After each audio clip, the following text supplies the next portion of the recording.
There have been some very odd Secretaries of State for Education. Michelle Donnellan, who's now gone on to the Department of Digital Culture, Media and Sport, or rather she'd just got the digital bit. Michael Gove. We all remember Gavin Williamson. Go, Gavin, go! And now Gillian Keegan, who's keeping very quiet during this current crisis. The crisis is all about Amanda Spielman and about Ofsted. Who is Amanda Spielman, first of all?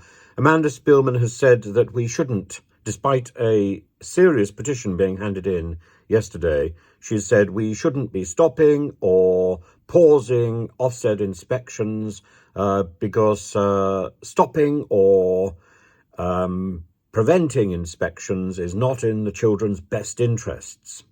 How does she know? How does she know? She then goes on and talks about the needs of parents and governors.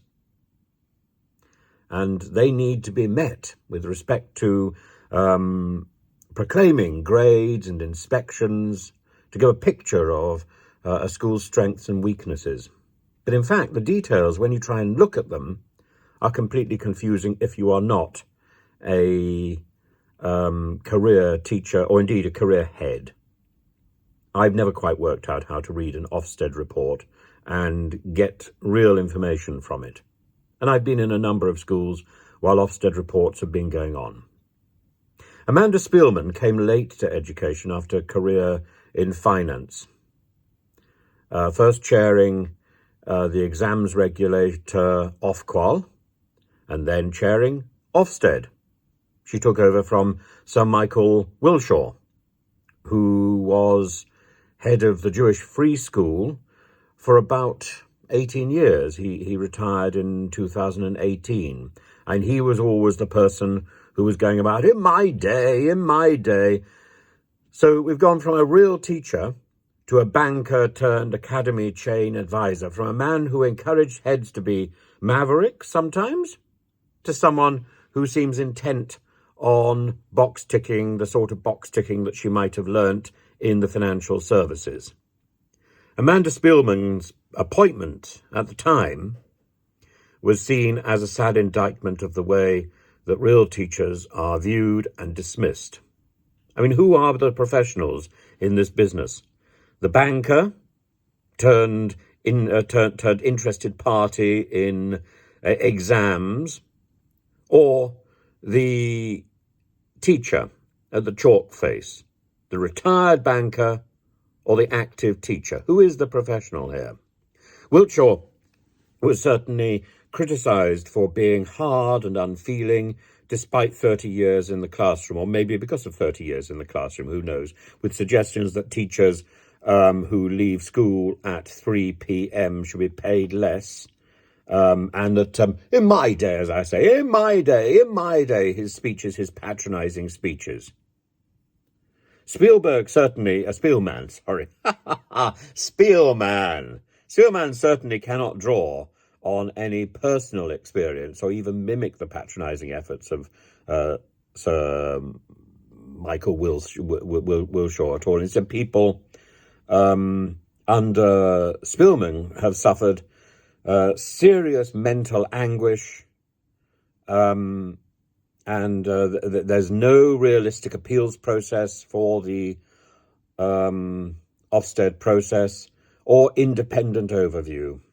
And of course, Ruth Perry's story dominates the issues at this moment. So this is actually a matter of life and death.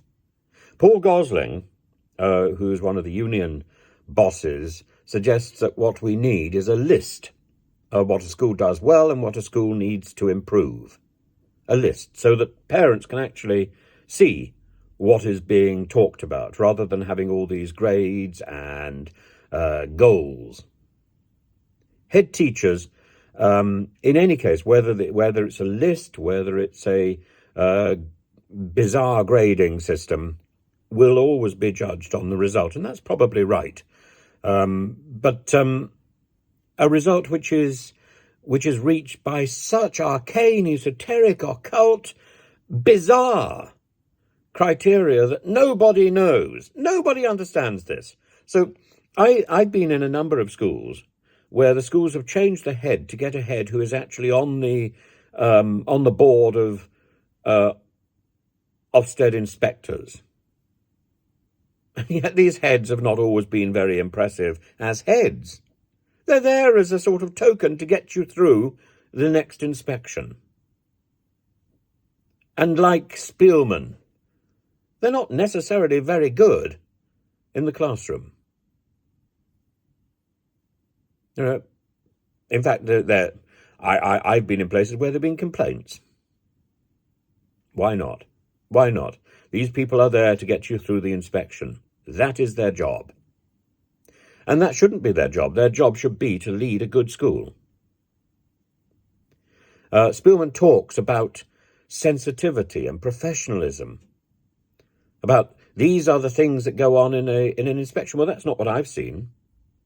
I've yet to see any evidence of sensitivity and professionalism. It brings out the very worst in the nastiest members of staff. It brings out anxiety and chaos, disruption for children, and a level of pressure on top of the mountain of unnecessary and dominating bureaucracy that simply doesn't make any school any better and doesn't justify the role it plays in a school's life. We need to cut back the bureaucracy. We need to up the amount of active teaching and the amount of active time that a teacher spends with children. All this nonsense, the bureaucracy, the Ofsted inspections, these tests, they kill off energy. They literally turn the lights off in a school. Literally. What we need to do is turn those lights back on, both literally and metaphorically. We need to imbue a school with hope. We need to instill energy. We need to give positivity and structure to schools, not chip away at what little structure is there.